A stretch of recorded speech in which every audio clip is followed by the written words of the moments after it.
भगवान श्री कृष्ण ने बताया कि युधिष्ठिर और कर्ण में सबसे बड़ा दानवीर कौन था।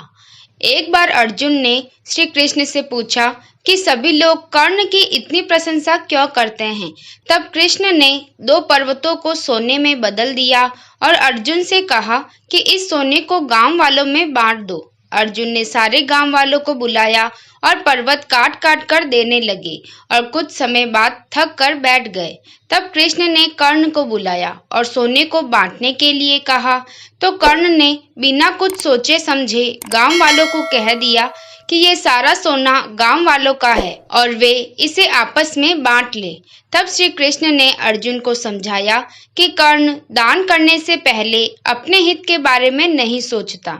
इसी बात के कारण उन्हें सबसे बड़ा दानवीर कहा जाता है। आइए जानते हैं कर्ण ने ऐसे कौन से दान किए थे जिसके कारण उन्हें सबसे बड़ा दानवीर कहा जाता है। पहला, दान में दिया कवच और कुंडल। भगवान श्री कृष्ण यह भली भांति जानते थे कि जब तक कर्ण के पास उसका कवच और कुंडल है तब तक उसे कोई नहीं मार सकता। ऐसे में अर्जुन की सुरक्षा की कोई गारंटी नहीं थी। उधर देवराज इंद्र भी चिंतित थे क्योंकि अर्जुन उनका पुत्र था।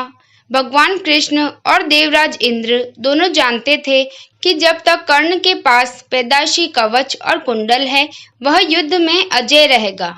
दोनों ने मिलकर योजना बनाई और इंद्र एक विप्र के वेश में कर्ण के पास पहुंचे और उनसे दान मांगने लगे।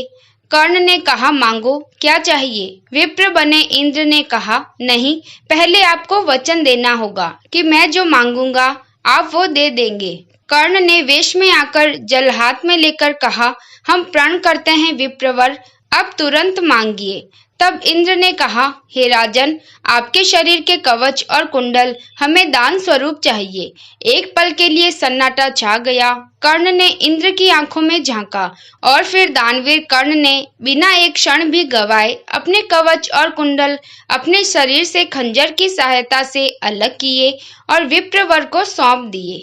इंद्र ने तुरंत वहां से दौड़ ही लगा दी और दूर खड़े रथ पर सवार होकर भाग गए। लेकिन कुछ मील जाकर इंद्र का रथ नीचे उतरकर भूमि में धंस गया। तभी आकाशवाणी हुई, देवराज इंद्र, तुमने बहुत बड़ा पाप किया है।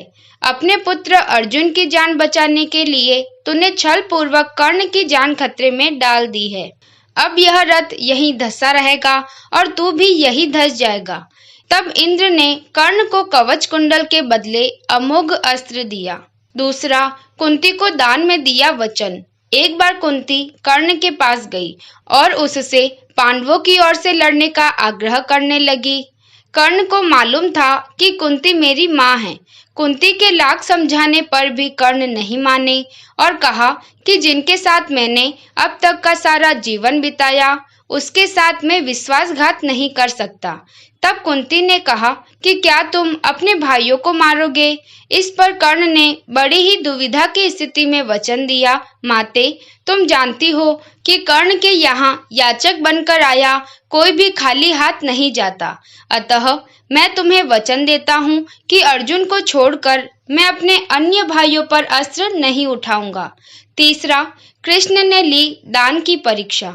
जब महाराज युधिष्ठिर इंद्रप्रस्थ पर राज्य करते थे तब वे काफी दान आदि दिया करते थे। पांडवों को इसका अभिमान होने लगा।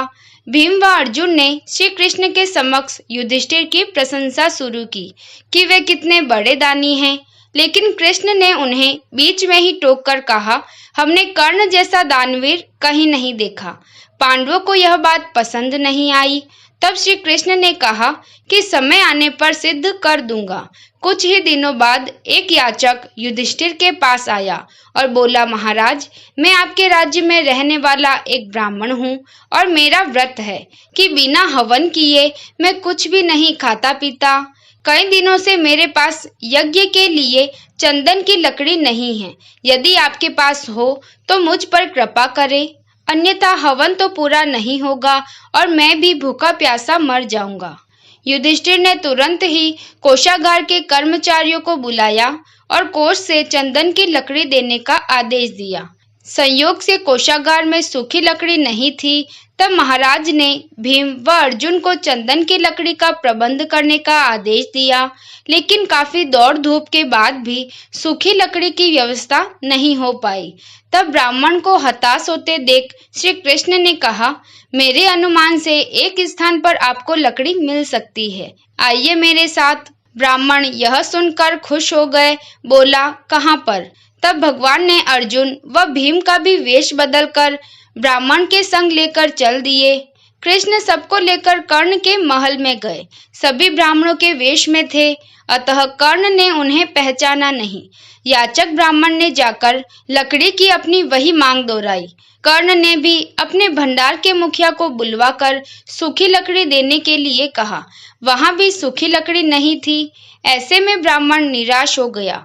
अर्जुन और भीम प्रश्न सूचक निगाहों से भगवान श्री कृष्ण को ताकने लगे, लेकिन श्री कृष्ण अपनी चिर परिचित मुस्कान लिए चुपचाप बैठे रहे। तभी कर्ण ने कहा, हे ब्राह्मण देव, आप निराश न हो, एक उपाय है मेरे पास। उसने अपने महल की खिड़की दरवाजे में लगी चंदन की लकड़ी काट काट कर ढेर लगा दी। फिर ब्राह्मण से कहा, आपको जितनी लकड़ियां चाहिए कृपया ले जाइए। कर्ण ने लकड़ी ब्राह्मण के घर पहुंचाने का प्रबंध भी कर दिया। ब्राह्मण कर्ण को आशीर्वाद देता हुआ लौट गया। पांडव व श्री कृष्ण भी लौट आए।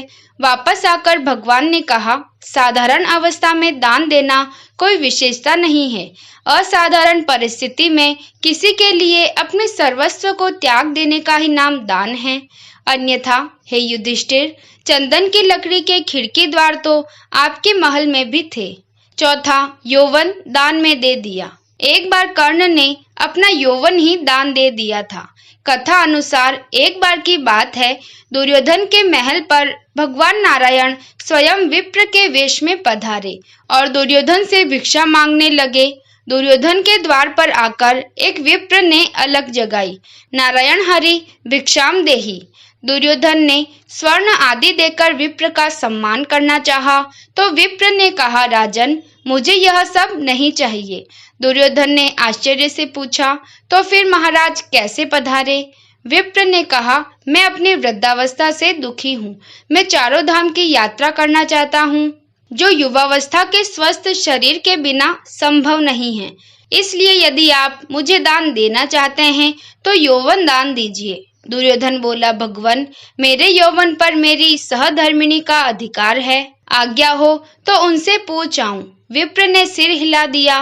दुर्योधन अंतःपुर में गया और मुंह लटकाए लौट आया। विप्र ने दुर्योधन के उत्तर की प्रतीक्षा नहीं की, वह स्वतः ही समझ गए और वहां से चलते बने। उन्होंने सोचा, अब महादानी कर्ण के पास चला जाए। कर्ण के द्वार पहुंचकर विप्र ने अलग जगाई, भिक्षाम देहि। कर्ण तुरंत ही राजद्वार पर उपस्थित हुआ। विप्रवर, मैं आपका क्या अभिष्ट करूं? विप्र ने दुर्योधन से जो निवेदन किया था वही कर्ण से भी कर दिया। कर्ण उस विप्र की प्रतीक्षा करने की विनय करके पत्नी से परामर्श करने अंदर चला गया, लेकिन पत्नी ने कोई न नुकुर नहीं की। वह बोली, महाराज, दानवीर को दान देने के लिए किसी से पूछने की जरूरत क्यों आ पड़ी? आप उस विप्र को निसंकोच यौवन दान कर दे। कर्ण ने अविलंब यौवन दान की घोषणा कर दी। तब विप्र के शरीर से स्वयं भगवान विष्णु प्रकट हो गए, जो दोनों की परीक्षा लेने गए थे। पांचवा, सोने के दांतों का दान। कर्ण दान करने के लिए काफी प्रसिद्ध था। कहते हैं कि कर्ण जब युद्ध क्षेत्र में आखिरी सांस ले रहा था तो भगवान श्री कृष्ण ने उनकी दानशीलता की परीक्षा लेनी चाहिए। वे गरीब ब्राह्मण बनकर कर्ण के पास गए और कहा कि तुम्हारे बारे में काफी सुना है और तुमसे मुझे अभी कुछ उपहार चाहिए। कर्ण ने उत्तर में कहा कि आप जो भी चाहो मांग ले। ब्राह्मण ने सोना मांगा। कर्ण ने कहा कि सोना तो उसके दांत में है और आप इसे ले सकते हैं। ब्राह्मण ने जवाब दिया कि मैं इतना कायर नहीं हूँ कि तुम्हारे दांत तोड़ूं। कर्ण ने तब एक पत्थर उठाया और अपने दांत तोड़ लिए। ब्राह्मण ने इसे भी लेने से इनकार करते हुए कहा कि खून से सना हुआ यह सोना वह नहीं ले सकता। कर्ण ने इसके बाद एक बाण उठाया और आसमान की तरफ चलाया। इसके बाद बारिश होने लगी और दांत धुल गया। तो ये थी दानवीर कर्ण की दानशीलता की कहानियां। आपको यह कथा कैसी लगी कमेंट करके जरूर बताएं।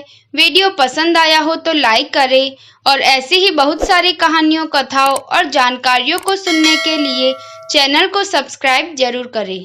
धन्यवाद।